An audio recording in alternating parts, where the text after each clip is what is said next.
Okay. Our next speaker is me.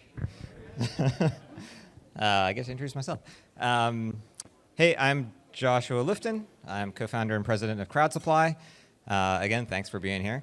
I have been with CrowdSupply since the very beginning, and I've had at least a small finger, if not a large hand, on the launch of every project that has happened on CrowdSupply. And in the almost 12 years I've been doing that, or no, almost 13 now, I have seen a lot of mistakes. So I'm going to talk about some of those mistakes in the hope of helping you all avoid them. Few caveats. I'm not presenting these in any particular order, and really there's no like small to large mistake ordering you could really do, because it really depends on the project. So one mistake will be trivial for one project, the same mistake would be fatal for another. So keep that in mind. Also, things change, right? What I'm saying now doesn't necessarily hold true in the future and didn't in the past. So there's a bunch of different types of mistakes you can make, but they all fall under kind of broad categories. The ones I'm going to go over sometimes cross categories, so keep that in mind. But broadly speaking, we have conceptual mistakes, financial, promotional, operational, and logistical. And we try to help at CrowdSupply kind of avoid all of those. Now, what I'm talking about here is after you've already entered the doors at CrowdSupply. Talking about the application process and like how do you even get into the doors is another thing altogether. Maybe a talk called rejections. Okay, so first category of mistakes, you can just have a bad idea, and there's lots of those. I have them pretty much every day. Just because you can do something doesn't mean you should. For example, while it would be totally hilarious to have a product that glued pieces of bread together, so you could say the best thing since sliced bread is unsliced bread, you shouldn't do it, right? And there's lots of products like that. Another more common version is perfectionism or incrementalism, right? Just because you can make something a little bit better doesn't mean really you should go through all the effort of doing so, because what is there might just be good enough, right? Better done than done well. And we actually have a internal jargon for this, something called YamCub, yet another microcontroller unit board. There's lots of microcontroller units there, and they could always be better if only the pins were a little bit wider spaced or narrowly spaced or whatever. But yeah, we get a lot of those and try to cut those off at the pass. And then there are things you just shouldn't be doing. And blockchain is the today's version of that. There's always a version of that. I won't go too much into that. Okay, so once you have a good idea, you need a good name. And it's surprising to me how hard this is for how many people. There's a lot of people that find this hard because they're not talking about their project. As soon as you start speaking words to other people or writing words to other people, you have to call it something. And that's what they're going to call it, and that's what, it's just going to keep going. It's a ripple effect. So pick a good name. And there's some examples of bad names, right? It's too generic, and throwing the word open on the front doesn't change that, right? It's too obscure, right? The part number is one thing, but it's not meant for consumption by people buying your thing. And even things with nice part numbers have product names. And it might be too illegal, right? So these things matter. If your entire product relies on somebody else's trademark, don't do it. Okay. Number 3. People don't give enough credit to their competition or don't really understand competition. What is it? And what it is not a product with the same features. And that is the number one mistake at the early stages people make. It's like, well, this one doesn't have the SPI pinned out. Sorry, mine does. It's like, no, that's not it's still competitive, right? So competition really means understanding how your customers are solving their problems now and how they're spending their money that they would otherwise spend on your product. And they are doing both of those things, whether you believe it or not, right? Your product might make it better and faster and cheaper or whatever, but you have to understand that. And you do not live in a vacuum. You didn't create this out of nothing. The world exists outside of your head. Okay, high pricing. This one's pretty easy.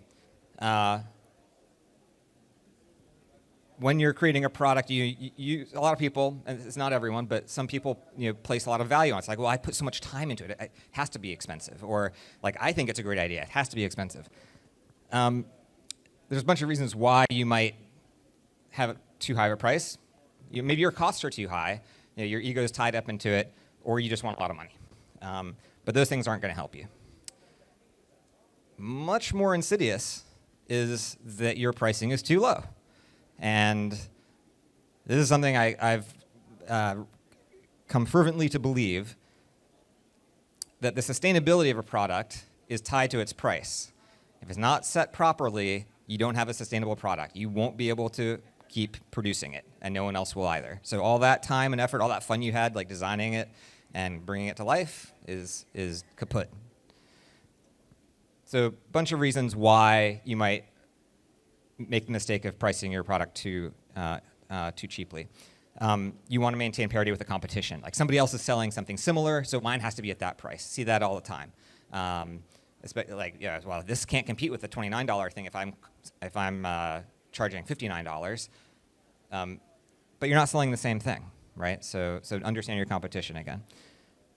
And then there's all these plans, right? Oh, I plan to make it up in volume, or I plan to be vertically integrated so I don't have to pay any middlemen, or I plan to capture the market share and then pivot and charge for services or whatever, or I plan to validate the market and then go raise a ton of money when they see how awesome this is and how many people want it. Guess what? As in the immortal words of Mike Tyson, everyone has a plan until they get punched in the mouth. And making hardware is a lot like getting punched in the mouth. So don't rely on those. Some people delude themselves that, I want to be fair to my customer, and I want to charge them a fair price. Well, a fair price, is it really fair to charge someone a little bit of money and then go out of business, and then they're stuck with a piece of garbage, right, if they need support for it?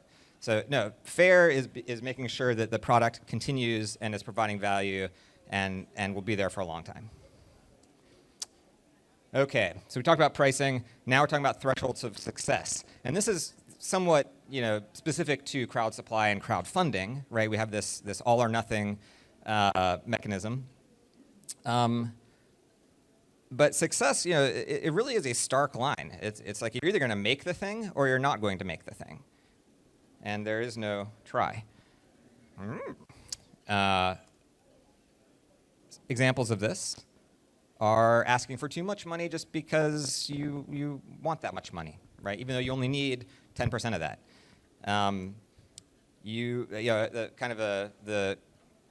The upside down world version of that is looking at high MOQs, right? If I have to make 1,000 because that's where the knee is in the curve, if that prevents you from looking at making 10 or 100, then you've made a mistake. Not accounting for sunk costs, right? You've put a lot of effort probably into it already. No matter what, that's gone. So don't include that in what you think you need. I mentioned the all or nothing portion of crowdfunding. You're not going to get anything unless you get it all with us. And I feel like that's how it should be, because it's a very binary state. You either made the thing or you didn't.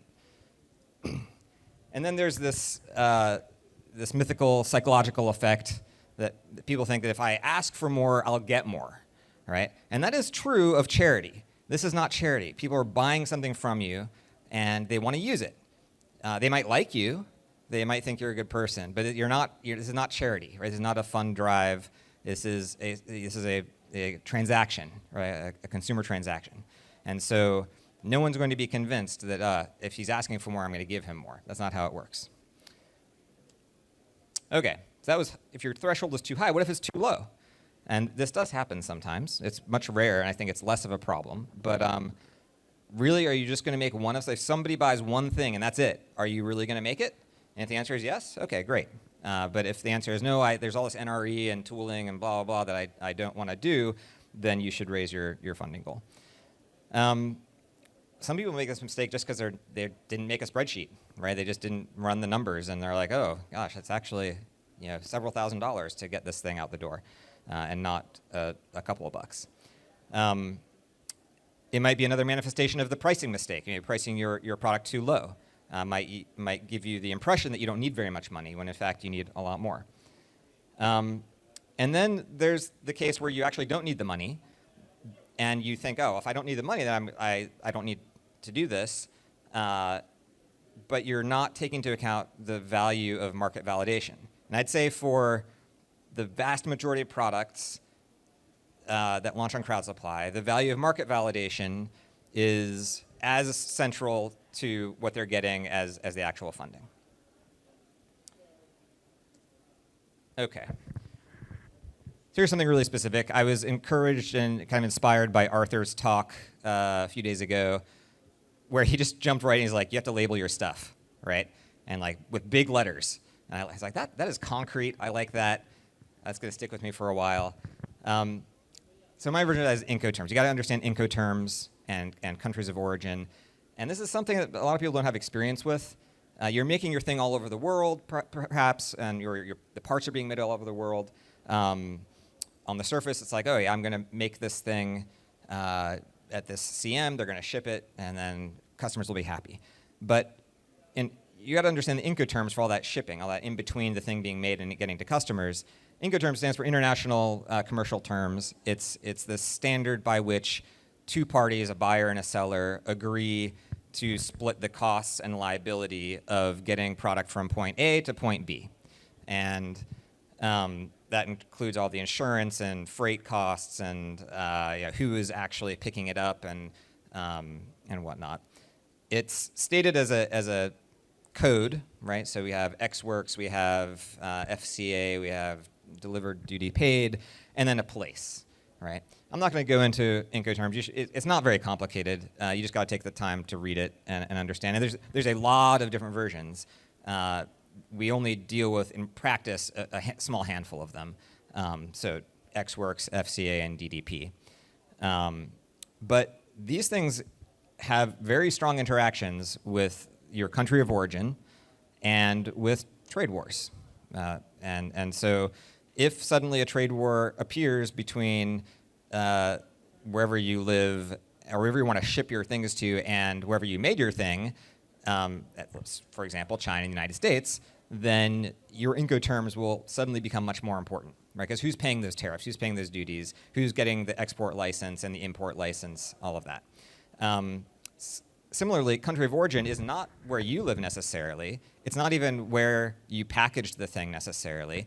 And the laws of what is a country of what's the proper country of origin change by country sometimes. I mean, there's some generally agreed things. But it has to do with how much value is being added to the product in that place, typically. Okay.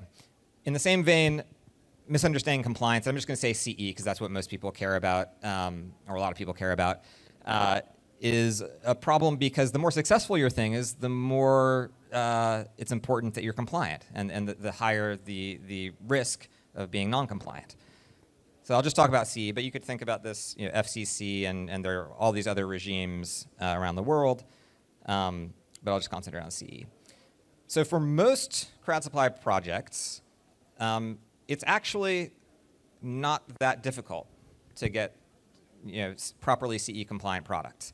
CE is a huge framework and is very complicated, but it covers like pretty much every consumer product you can think of, or almost. And so understanding where yours fits in is kind of the hard part. You have to load the entire thing into your head and then spit out this simple answer. Much of the time, you don't need a test lab. It's not required. You could do it if you choose, and you might want to, but you don't actually need to. again, for the types of products on crowd supply. There are products, of course, like life support systems that require testing. There's a common myth that you don't that if you have a evaluation kit, if it's just a dev board, you don't need to be CE compliant. That is not true. I don't know where that came from. Maybe it's just the wording, like it's development kit or DIY or whatever. It specifically calls out that that is not an exception.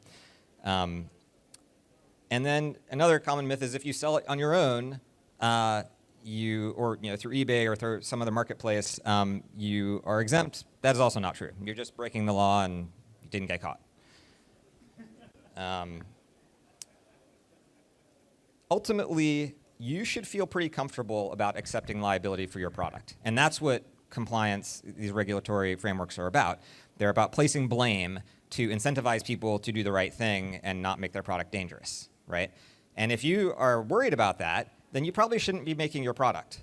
And you should make it better or make a different product. On the other hand, if you're like, no, there's no way this thing is going to light anybody's house on fire, or a kid's not going to swallow this and choke to death, then great, you have comfort there. Okay, number 10, SKU explosion. Keeping your SKU matrix small has a lot of benefits. One of them is that your inventory, and whether that's the final product or a sub-assembly or the actual components, doesn't get locked up in products that are not popular. Now, by definition, if you have more than one product kind of filling the same niche, one of them is going to be unpopular. And if you are committing to making that product, then you will have extras just lying around that you wish had been converted into the red version or the blue version and not the purple version, right? Another reason you want to keep your SKU matrix simple is for customer support. Like even identifying the product sometimes is difficult, right? If the difference is something in non-volatile memory, then how does the customer know which one they got? There's analysis paralysis. If you give people all the choice in the world, sometimes there's like, I don't know, this is too complicated, goodbye.